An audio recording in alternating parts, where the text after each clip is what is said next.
So hi everyone, welcome back to A Smart Academy. First of all, I'm hoping that you have already subscribed to our channel. If not so, please do subscribe to our channel and like the video. You can also join us on Telegram. Our channel's name is A Smart Academy Discussion Group, and you can also search on Telegram @ A Smart Academy. आपको हमारा group मिल जाएगा जहाँ पे हम daily basis पे quizzes conduct करवाते हैं for upcoming exams like RRBPO, IBPS, SBI, like all other banking exams. ठीक है, तो आज हम करेंगे बैंकिंग अवेयरनेस का पार्ट 3। आई होप आपने पार्ट 2 देख लिया होगा, पार्ट 1 देख लिया होगा, जिसमें आपको बहुत अच्छे से इन्फ्लेशन वगैरह सब डिस्क्राइब करा है। रेपो रेट किस तरह से स्टार्टिंग से लेके चलता है एंडिंग तक। ठीक है, तो आज हम पार्ट 3 करने वाले हैं जिसमें हम डिस्कस करेंगे इन्फ्लेशन के बारे में डिटेल में कि इन्फ्लेशन एक्चुअली में होता कैसे है। ठीक है, और होता क्या है, कितनी तरह का होता है, कौन उसके फैक्टर्स होते हैं। ठीक है, चलो वन बाय वन डिस्कस करते हैं। सबसे पहले बात आती है इन्फ्लेशन क्या होता है। ठीक है, तो इन्फ्लेशन होता है जब हमारा प्राइसेस में क्या होता है, जब हमारे प्राइसेस राइज होते हैं। मार्केट में जब प्राइस राइज होते हैं उसको कहते हैं हम इन्फ्लेशन। ठीक है, या हम कह सकते हैं जब हमारा क्वांटिटी ऑफ मनी में, क्वांटिटी कह रही हूँ, ठीक है, ये अलग चीज है, क्वांटिटी ऑफ मनी में एक्सपेंशन होती है। ठीक है, क्वांटिटी ऑफ मनी में जब एक्सपेंशन होती है तब हमारा इन्फ्लेशन होता है। ठीक है, या फिर हम कह सकते हैं जब हमारी मनी की वैल्यू फॉल होती है यानी कि डिक्रीज होने लगती है, उसको हम कहते हैं इन्फ्लेशन। क्वांटिटी और वैल्यू अलग अलग चीजें हैं, पता है आप सभी को। ठीक है, तो क्वांटिटी जब इंक्रीज होगी, ठीक है, क्वांटिटी जब मनी की इंक्रीज होगी यानी कि उसमें एक्सपेंशन होगा, उसको हम इन्फ्लेशन कहते हैं। और जब वैल्यू मनी, मनी की वैल्यू में गिरावट आती है तो उसको भी हम इन्फ्लेशन कहते हैं। इन्फ्लेशन बेसिकली जो डेफिनेशंस होती है ना, वो 3 तरह की होती है, 3 पार्ट्स में होती है। पहले को हम कहते हैं लर्नर। ठीक है, LAR NER। लर्नर में क्या होता है, लर्नर के अकॉर्डिंग इन्फ्लेशन की डेफिनेशन जो होती है वो होती है कि जब डिमांड एक्सेस होती है किसके ऊपर, सप्लाई के ऊपर। मतलब कि जब डिमांड ज्यादा हो लेकिन सप्लाई कम हो तो उस केस में हम कहते हैं उसे इन्फ्लेशन। दूसरी डेफिनेशन जो आती है वो आती है हमारी क्राउथर के ऊपर, CROWTHER। I'm using the touchpad and that's why it is taking time, okay? And हमें तो लर्न नहीं करना है ना, सीखना ही है। तो चलो, क्राउथर में जो इन्फ्लेशन की डेफिनेशन है उसका मतलब होता है कि जब वैल्यू ऑफ मनी में गिरावट आती है, ठीक है, जब वैल्यू मनी की डिक्रीज होने लगती है, ठीक है, और प्राइसेस हमारे इंक्रीज होने लगते हैं, उसे इन्फ्लेशन कहते हैं। ठीक है, किसमें, क्राउथर में। ठीक है, जब वैल्यू डिक्रीज होने लगती है मनी की, है ना, और प्राइस इंक्रीज होने लगते हैं, ठीक है, उसको इन्फ्लेशन कहते हैं। थर्ड आता है आपका काउल बॉर्न। क्या आता है, काउल बॉर्न, COULBORN।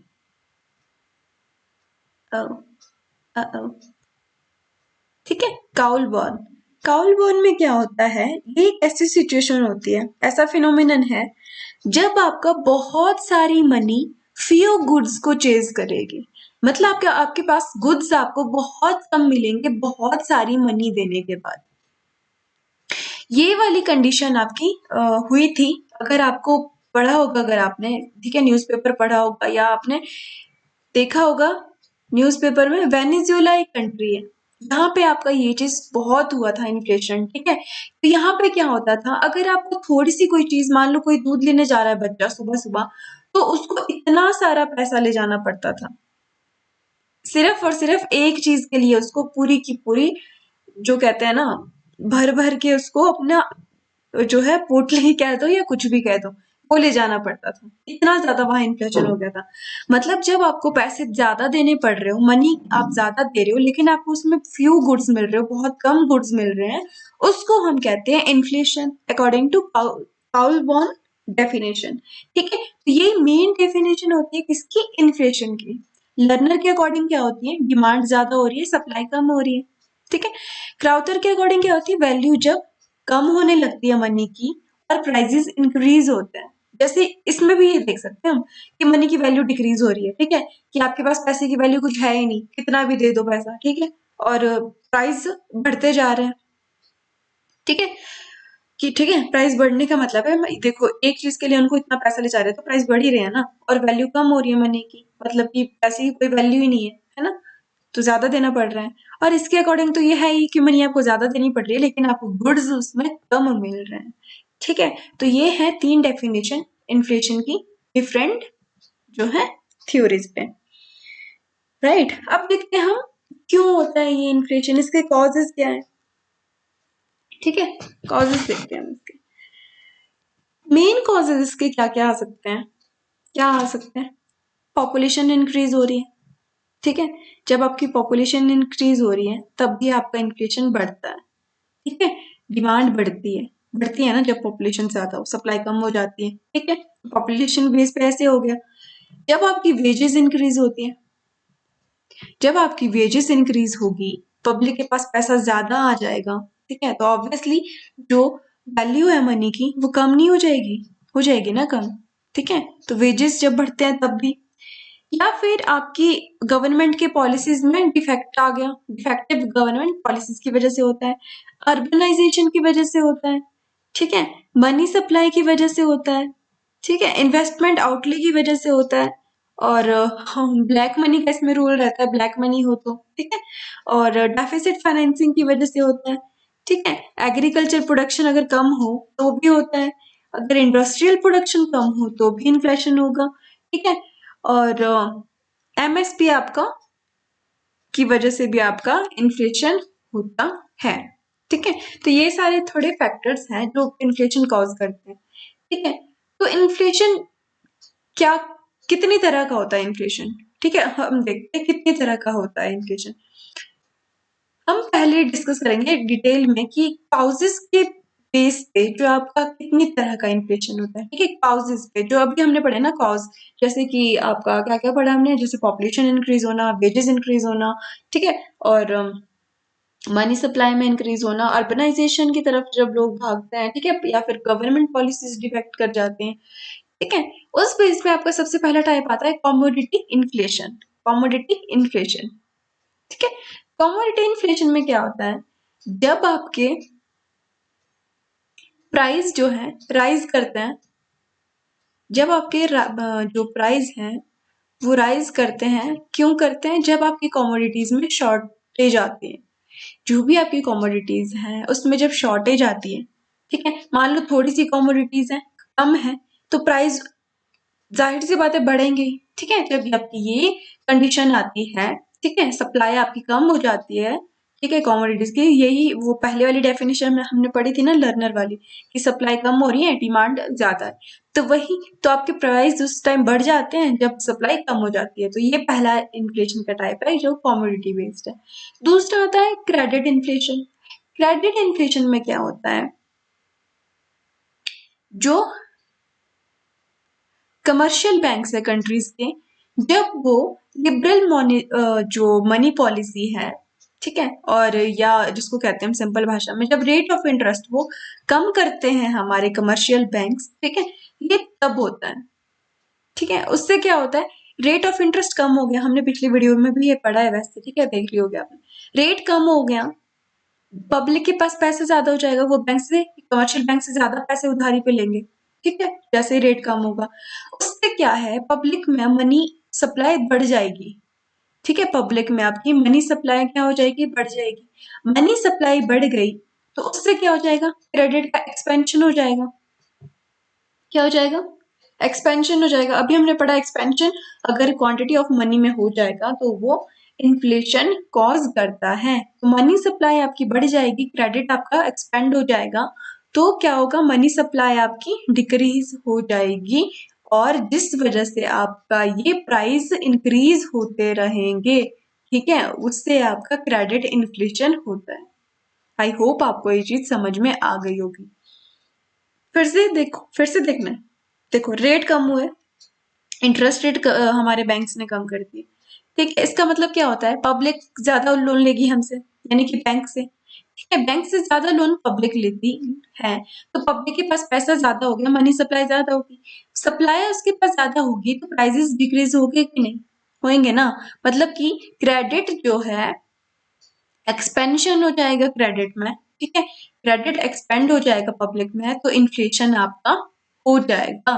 ठीक है, इसको कहते हैं क्रेडिट इन्फ्लेशन, मतलब कि क्रेडिट आपका ज्यादा जा रहा है पब्लिक के पास जो, ठीक है, और सप्लाई ऑफ मनी है, पब्लिक के पास सप्लाई ज्यादा हो रही है, ठीक है, सप्लाई ज्यादा हो रही है आपकी, और प्राइजेस भी इंक्रीज हो रहे हैं। ये सब, ये जो मैंने लिखा है ना कि ये कम हुई, ये सप्लाई ऑफ मनी नहीं है, ये सप्लाई ऑफ, क्या कहते हैं उसे, अरे क्या कहते हैं, जब गुड्स की सप्लाई होती है ना वो कम होती है, ठीक है, ये इसमें तो चलो नहीं आएगा, सप्लाई ऑफ मनी आएगा कि सप्लाई ऑफ मनी जब ज्यादा होती है। ये हो गया क्रेडिट इन्फ्लेशन। अब आती है करेंसी की बारी। करेंसी इन्फ्लेशन क्या होता है? जब गवर्नमेंट न्यू करेंसीज फेस लाती है, ठीक है, गवर्नमेंट ने न्यू करेंसीज इश्यूज करवाई, ठीक है, मान लो किसी क्राइसिस या वॉर्स को फेस करने के लिए, ठीक है, फ्लड्स वगैरह को फेस करने के लिए जब वो नई करेंसी लेके आते हैं, तब क्या होता है, कमोडिटीज का प्राइस एकदम से बढ़ने लगता है, ठीक है, ठीक है, कमोडिटीज का प्राइस क्या होता है, बढ़ने लगता है, ठीक है, उससे हमारा क्या होता है, इन्फ्लेशन राइज होने लगता है, वैल्यू कम होने लगती है, उस वजह से आता है हमारा इन्फ्लेशन, जिसे हम कहते हैं करेंसी इन्फ्लेशन। अब आता है डिमांड पुल, ठीक है, demand pull inflation. Demand pull inflation क्या होता है? पुल का मतलब आपको पता है, बढ़ना, ठीक है, जब खींचते हैं किसी चीज को, यानी कि बढ़ रही है जो चीज, जब आपकी डिमांड बढ़ती है, ठीक है, प्राइसेस बढ़ते हैं, तो आपका ये इन्फ्लेशन होता है, जिसको हम कहते हैं डिमांड पुल इन्फ्लेशन, जिसे हम कहते हैं लर्नर के अकॉर्डिंग जो डेफिनेशन आपको सबसे पहले करवाई थी, ठीक है। उसके बाद आते हैं कॉस्ट पुश, यानी कि जब आपकी प्रोडक्शन में डिक्रीज होती है, ठीक है, प्रोडक्शन, क्यों? क्योंकि कॉस्ट ऑफ प्रोडक्शन आपकी इंक्रीज हो रही है। जब आपकी कॉस्ट सोचो, मान लो कोई, ठीक है, प्रोडक्शन कंपनी है, प्रोडक्शन कर रही है, ठीक है, उनको कॉस्ट ज्यादा पड़ रही है, तो ऑब्वियसली जो हमारे पास प्रोडक्शन आएगी वो डिक्रीज होगी प्रोडक्शन में, ठीक है, प्रोडक्शन में डिक्रीज आएगी, उनको ज्यादा महंगा पड़ रहा है तो डिक्रीज ही होगी प्रोडक्शन, ठीक है। कॉस्ट ऑफ प्रोडक्शन जब इंक्रीज होती है तो प्रोडक्शन क्या हो जाएगी, कम हो जाएगी, ठीक है। तो एज अ रिजल्ट फिर हमारे पास क्या होंगे, प्राइसेस बढ़ जाएंगे उसके, ठीक है, क्योंकि उनको महंगा पड़ रहा है तो आगे तो वो महंगा देगा ही ना, है ना। तो इसी वजह से प्राइसेस इंक्रीज होते हैं, जिस वजह से इन्फ्लेशन होता है, और उस इन्फ्लेशन को कहते हैं कॉस्ट पुश। डिमांड होती है पुल, तब इन्फ्लेशन होता है, कॉस्ट जब पुश होती है, ठीक है। मतलब कॉस्ट ऑफ जब इंक्रीज होती है तो वो पुश करती है अपने प्रोडक्शन को, ठीक है। तो ये थे बेसिस ऑफ काउजेस, मतलब कि इन्फ्लेशन का टाइप काउज के बेसिस पे। उसके बाद आता है हमारा, ठीक है, ये मेन चीज आती है, बाकी मैंने यहाँ लिखा नहीं है क्योंकि वो उतना ज्यादा इंपॉर्टेंट नहीं है, बट एक झलक डाल देते हैं हर चीज पे। फिर आता है आपका प्रोसेस के बेसिस पे। किसके बेसिस पे आता है फिर इन्फ्लेशन? प्रोसेस के बेसिस पे। प्रोसेस के बेसिस पे क्या आता है? पहला आता है आपका प्रोडक्शन बेस्ड इन्फ्लेशन।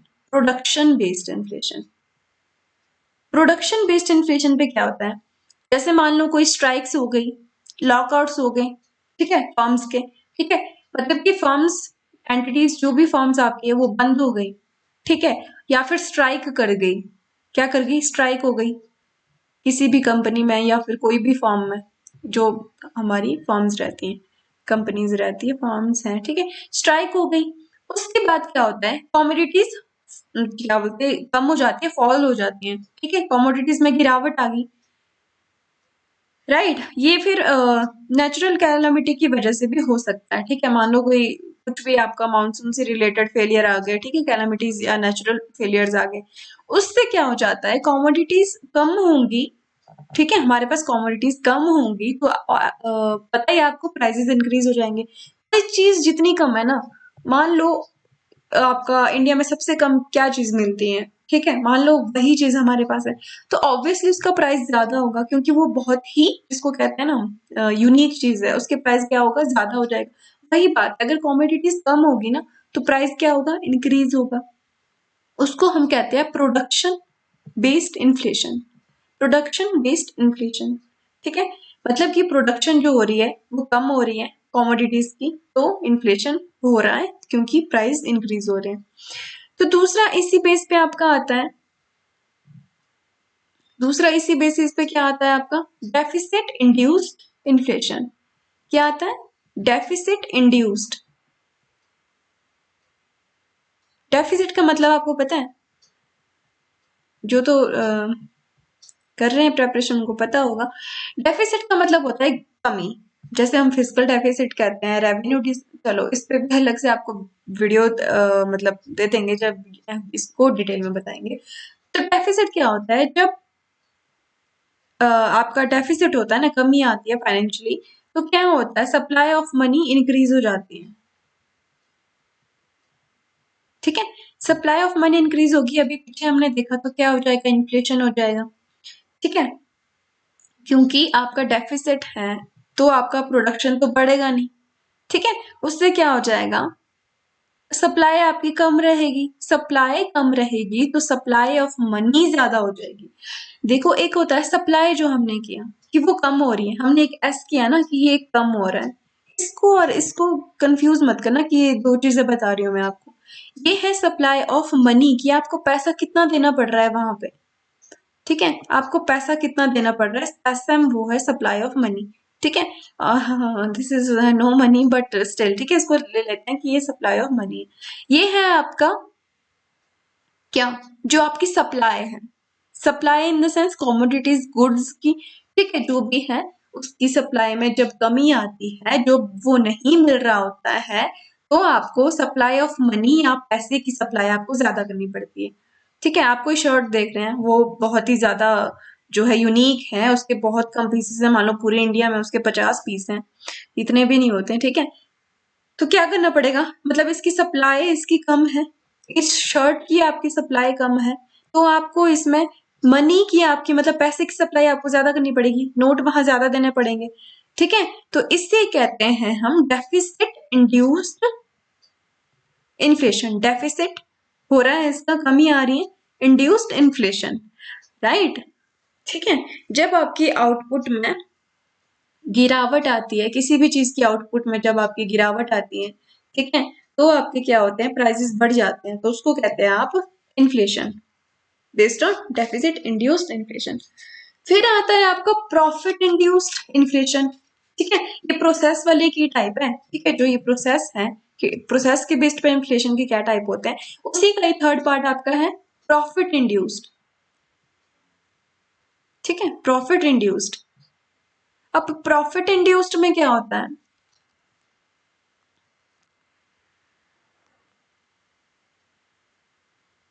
जब आपकी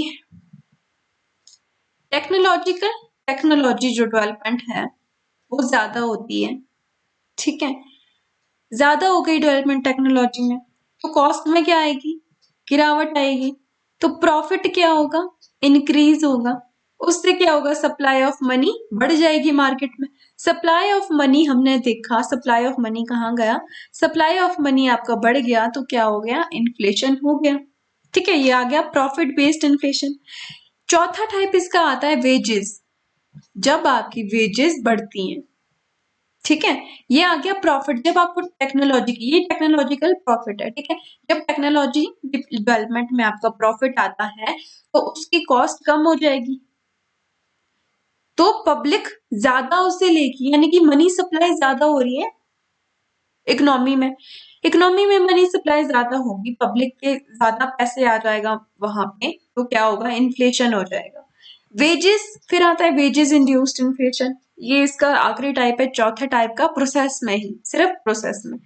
इसमें क्या होता है, जब लेबर फोर्स को ज्यादा जो है क्या कहते हैं, पैसे आते हैं उनके पास ज्यादा। ठीक है, तो वो क्या करते हैं, ज्यादा पैसे डाल देंगे मार्केट में।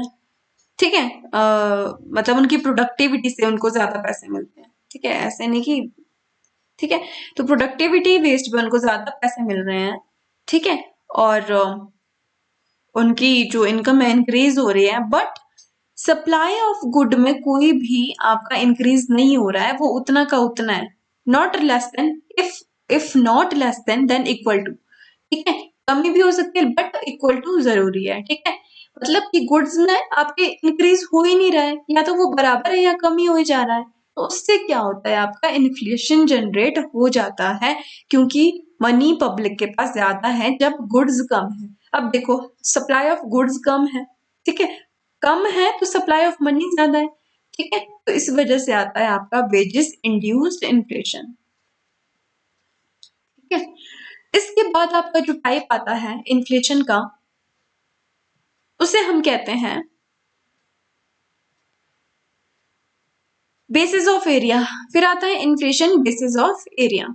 हमने क्या क्या अभी तक कर दिया, एक कर दिया हमने बेसिस ऑफ प्रोसेस, जो अभी किया हमने, फिर किया हमने उससे पहले कॉजेज के बेसिस पे, अब आता है आपका एरिया के बेसिस पे, कि एरिया के बेसिस पे इन्फ्लेशन किस तरह से काम करता है।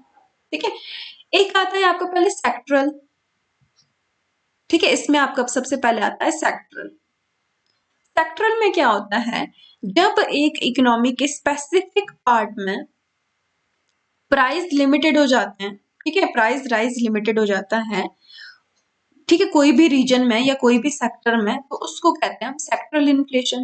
मतलब वही चीज जो हमने अभी तक डिस्कस की, वो अगर आपकी एक पार्ट में, इकोनॉमी के एक पार्ट में, इंडियन इकोनॉमी है मान लो, इंडियन इकोनॉमी के एक रीजन में, ठीक है, या सेक्टर में आपका वो चीज हो रहा है, तो उसको कहते हैं सेक्टरल इन्फ्लेशन। ठीक है, उसके बाद आता है नेशनल इन्फ्लेशन।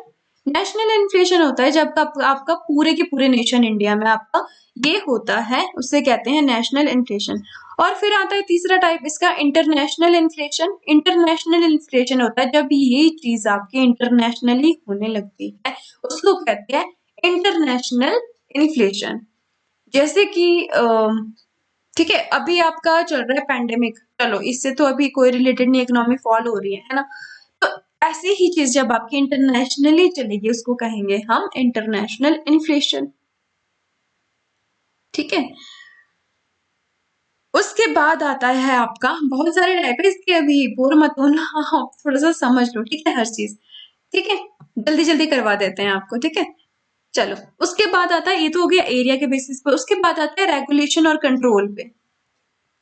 ठीक है, रेगुलेशन और कंट्रोल बेसिस पे। ठीक है, इसके अंदर आता है आपका सप्रेस्ड इन्फ्लेशन और ओपन इन्फ्लेशन। सप्रेस्ड और ओपन इन्फ्लेशन। सप्रेस्ड में क्या होता है, जब आपकी गवर्नमेंट, ठीक है, रेगुलेशन पे कंट्रोल पे बेसिस है, तो गवर्नमेंट का रूल तो होगा ही, जनरल सी बात है। ठीक है, सप्रेस्ड में क्या होता है, जब आपका गवर्नमेंट वेरियस मेथड जो यूज करती है प्राइस कंट्रोल करने के लिए, ठीक है, प्राइस कंट्रोल करने के लिए गवर्नमेंट बहुत सारे मेथड्स का यूज करती है। ठीक है, पर क्या होता है कि मनी सप्लाई को इनइफेक्टिव करने के लिए, ठीक है, इससे क्या होता है, आपका इनकम जो क्या कहते हैं, मान लो कि जो भी पॉलिसीज है गवर्नमेंट की, वो उनको कम कर देती है या फिर हटा देती है, उससे क्या होता है, प्राइस राइज हो जाएंगे। ठीक है, गवर्नमेंट की जो भी पॉलिसीज है वो खत्म या बंद हो जाएगी, तो क्या होगा, प्राइस ज्यादा ही हो जाएगा ना।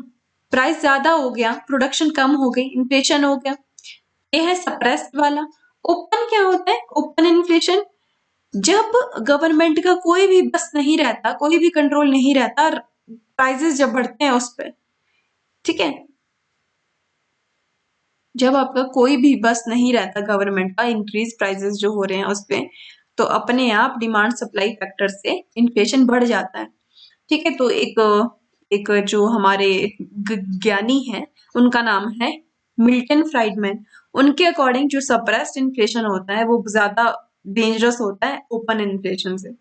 ठीक है, तो वैसे तो याद रखने वाली चीज नहीं है, बट स्टिल एज ऑफ मतलब बता रही हूँ तो बता ही दे रही हूँ। ठीक है, उसके बाद आता है आपका, I know you are getting bored, but थोड़ा सा ही रहता है अब, ठीक है, झेल लो हमें। फिर आता है आपका टाइम के बेसिस पे इन्फ्लेशन। किसके बेसिस पे, टाइम के बेसिस पे आता है इन्फ्लेशन आपका, वो होता है, पहला पार्ट इसका है पीस टाइम इन्फ्लेशन। मतलब कि क्या होता है, गवर्नमेंट क्या करती है, गवर्नमेंट मतलब कि डेफिसिट फाइनेंसिंग के सपोर्ट से डेवलपमेंट प्रोग्राम्स को कंप्लीट करने की कोशिश करती है।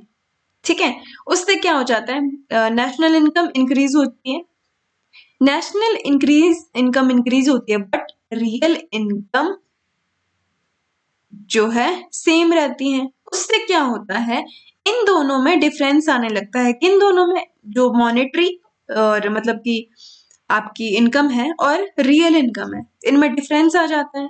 उससे क्या होता है, इन्फ्लेशनरी गैप पैदा हो जाता है। क्या पैदा हो जाता है, इन्फ्लेशनरी गैप। ठीक है, जिससे कि इन्फ्लेशनरी सिचुएशन कंट्रोल हो जाती है, जिसे हम कहते हैं पीस टाइम इन्फ्लेशन। मतलब कि चुपचाप ही हो रही है, गवर्नमेंट आप से मतलब खुद से ही कर रही है, क्या कर रही है, अपनी मतलब कि डेफिसिट फाइनेंसिंग के चक्कर में मतलब कि गवर्नमेंट के जो डेवलपमेंट प्रोग्राम होते हैं उससे इफेक्ट पड़ता है नेशनल इनकम और रियल इनकम में। ठीक है, तो वो होता है। उसके बाद आता है वॉर टाइम का, मतलब जब नई वॉर के बाद जब नई करेंसीज इशू करती है कोई गवर्नमेंट, ठीक है, उससे क्या हो जाता है, कंज्यूमर गुड्स पे इफेक्ट पड़ने लगता है, फिर आपका इन्फ्लेशन राइज हो जाता है। फिर आता है पोस्ट वॉर। ठीक है, ये होता है जब वॉर टाइम, मतलब कि war time, in between the war. फिर आता है post war inflation. Post war में क्या होता है, जब आपका क्या होता है पोस्ट वॉर में, देखो वॉर के बाद क्या होता है, आपके मशीनरी जितनी भी थी उसका लॉस होता है, roads, dams, railways, bridges, power projects, ठीक है, बहुत सारी चीजों में लॉस आ जाता है। उससे क्या होता है, गवर्नमेंट को बहुत सारा पैसा देना पड़ता है रिकंस्ट्रक्शन के लिए उन सब की, ठीक है, जितने भी प्रोजेक्ट्स है। उससे क्या हो जाता है, मनी सप्लाई में इंक्रीज हो जाता है। ठीक है, मनी सप्लाई में इंक्रीज हो गया तो हो गया फिर इन्फ्लेशन। ठीक है, उसके बाद हमारा एक लास्ट टाइप है जो कि इंपॉर्टेंट नहीं है बट स्टिल, जो कि स्पीड पे बेसिस है। ये तो हमारी मैथ्स होगी ना, स्पीड टाइम टाइम सब कुछ आ रहा है ना। चलो स्पीड पे आता है। स्पीड पे एक तो क्रिपिंग इन्फ्लेशन होता है, वॉकिंग इन्फ्लेशन होता है, रनिंग इन्फ्लेशन होता है और गैलोपिंग या हाइपर इन्फ्लेशन होता है। ठीक है, तो इसमें कुछ नहीं होता, बस जैसे आपकी प्राइजेस की स्पीड रहेगी ना, उस बेस पे जो इन्फ्लेशन होता है उसको हम कहते हैं जो स्पीड बेसिस पे इन्फ्लेशन होता है। ठीक है, तो ये थी आपकी इन्फ्लेशन। अब है सबसे इंपॉर्टेंट आपकी जो बात, एक सेकंड जरा मुझे माफ करना, थोड़ी देर रुक जाना, क्योंकि हम डिस्कस करने वाले हैं अब, क्या डिस्कस करने वाले हैं हम, इससे आपका इफेक्ट क्या पड़ता है, इससे आपका इफेक्ट क्या पड़ता है ये हम डिस्कस करेंगे। ठीक है, अब देखते हैं हम इन्फ्लेशन का इफेक्ट क्या पड़ता है। ठीक है, इफेक्ट ऑफ इन्फ्लेशन।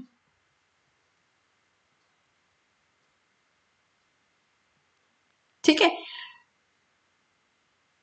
क्या होता है इससे, एम्प्लॉयमेंट पे इसका गुड इफेक्ट भी पड़ जाता है।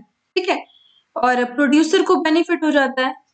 ठीक है, और डेटर को बेनिफिट हो जाता है, और इंडस्ट्रियल डेवलपमेंट में इसका गुड इफेक्ट देखने को मिलता है इन चीजों में। ठीक है, और बैड इफेक्ट इसका पड़ता है, ये है इसका good effect. Bad effect inflation का जो बहुत पड़ता है, जब हमारा बहुत इन्फ्लेशन होता है, कंज्यूमर को पड़ेगा, है ना, पब्लिक को पड़ेगा, और गवर्नमेंट को पड़ता है बहुत लॉसेस का, और कह दो कि सेविंग और इन्वेस्टमेंट जो जिनका काम है उनको लॉस पड़ेगा, फॉरेन ट्रेड पे लॉस पड़ेगा इसका। ठीक है, जब सप्लाई कम होती जाएगी तो पड़ेगा ही, है ना, करप्शन में तो पड़ेगा ही पड़ेगा। ठीक है, करप्शन जो है ज्यादा हो सकती है। ठीक है, तो ये आपके रहेंगे जो भी इसके बैड इफेक्ट्स पड़ेंगे आपके। ठीक है, अब आता है कि हम इन्फ्लेशन को कंट्रोल कैसे कर सकते हैं। ठीक है, हम देखते हैं अब इन्फ्लेशन को कंट्रोल कैसे कर सकते हैं। हमने देख लिया सब कुछ, कंट्रोल कैसे कर सकते हैं। सबसे पहले हमने क्या पढ़ा था, पॉपुलेशन। ठीक है, कि पॉपुलेशन ज्यादा हो रही है तो उनको मनी सप्लाई ज्यादा हमें देनी पड़ रही है, लेकिन हमारे पास गुड्स कम है, तो पॉपुलेशन बेस पे इन्फ्लेशन हो गया। तो हम पॉपुलेशन जब कम करेंगे, खुद ब खुद क्या है, इन्फ्लेशन कंट्रोल आने लगेगा। ये सबसे पहली चीज है। दूसरा क्या कर सकते हैं हम, प्रोडक्शन, मतलब गुड्स की जो प्रोडक्शन होती है उसमें इंक्रीज लाके, प्रोडक्शन अगर हम ज्यादा करेंगे, this is not production, this is population, right, this is production, जब इंक्रीज होगी, ठीक है, तो क्या होगा, एक इक्विवेलेंट सिचुएशन मतलब क्रिएट होगी कि प्रोडक्शन भी सही है, ठीक है, इंक्रीज है, तो मनी सप्लाई भी उतनी आपको नहीं देनी पड़ेगी क्योंकि प्रोडक्शन सही से चल रही है, ठीक है, तो भी कंट्रोल हो जाएगा। और सेविंग्स को एनकरेज करके, ठीक है, सेव करोगे आप, सेविंग एनकरेज करोगे, तब भी आपका इन्फ्लेशन कंट्रोल होगा।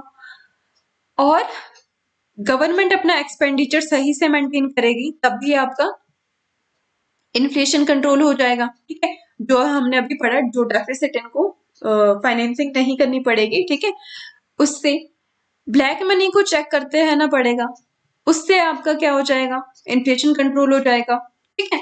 और जो पब्लिक डिस्ट्रीब्यूशन सिस्टम होता है ना, पब्लिक के पास कितना क्या चीज होनी चाहिए, वो आपका प्रॉपर रहेगा, ठीक है, पब्लिक डिस्ट्रीब्यूशन सिस्टम, ठीक है, इसका आपका प्रॉपर रखना पड़ेगा, तब होगा। मनी सप्लाई, सबसे बड़ी बात, मनी सप्लाई अगर आपकी कंट्रोल में रहेगी, तब आपका इन्फ्लेशन कंट्रोल रहेगा। अब यहां से आप उस वीडियो पे जा सकते हो अगर आपने देख लियो, ठीक है, कि मनी सप्लाई अगर आपका कंट्रोल रहेगा, कैसे कंट्रोल करते हैं वो हमने इंस्ट्रूमेंट्स पिछली वाली पार्ट 2 में पढ़ लिए, ठीक है। इंस्ट्रूमेंट होते हैं मनी सप्लाई को कंट्रोल करने के लिए, ताकि इन्फ्लेशन कंट्रोल में रहे, वो LAF, repo rate, reverse repo rate, जो भी हमने बैंक रेट वगैरह पढ़े, ठीक है। उसके बाद आता है टैक्सेशन पॉलिसी। अगर हमारी टैक्सेशन पॉलिसी सही रहेगी, प्रॉपर रहेंगी टैक्सेशन पॉलिसी पॉलिसी ठीक है, तो भी आपका इन्फ्लेशन कंट्रोल में रहेगा। अगर आपकी फॉरेन डायरेक्ट इन्वेस्टमेंट, ठीक है, ये भी हम जल्दी डिस्कस करेंगे। फॉरेन डायरेक्ट इन्वेस्टमेंट वैसे क्या होता है, जो हमारी फॉरेन की कंपनीज आके इन्वेस्टमेंट करे जाती है भारत में आके, अपने इंडिया हिंदुस्तान में आके, ठीक है, जो इन्वेस्टमेंट करती है उससे हमारा जो बेनिफिट हो जाता है हमें, ठीक है। जब आपका एफडीआई में एफडीआई इंक्रीज होगी, तभी आपका इन्फ्लेशन कंट्रोल हो सकता है, ठीक है। उसके बाद अगर हम ब्लैक मार्केट जो भी होते हैं उसकी तरफ स्ट्रांगली जो है अपना स्ट्रिक्ट एक्शन लेंगे गवर्नमेंट, तब भी आपका ये मनी सप्लाई या फिर क्या तो इन्फ्लेशन कंट्रोल में रहेगा। तो ये आपके टूल्स होते हैं इन्फ्लेशन को कंट्रोल करने के लिए। दिस इज बैंकर्स के लिए मनी सप्लाई इज द, ठीक है, सबसे इंपॉर्टेंट टूल, ठीक है, मनी सप्लाई रहता है हमारा सबसे इंपॉर्टेंट टूल, जिसके बारे में हम पिछली वीडियो में डिस्कस अच्छे से कर चुके हैं, ठीक है। नहीं देखिए वीडियो, जाके देख लो, अच्छे से आपको समझ में आ जाएगा। तो यही था आपका पूरा टॉपिक इन्फ्लेशन से रिलेटेड। आई होप आपको ये सब कुछ अच्छे से समझ में आ गया होगा, ठीक है। बताना मुझे कमेंट करके वीडियो कैसा लगा आपको, ठीक है। चलो, that is it for today, banking awareness section में, and I will see you in the next one. Till then, take care. Bye bye.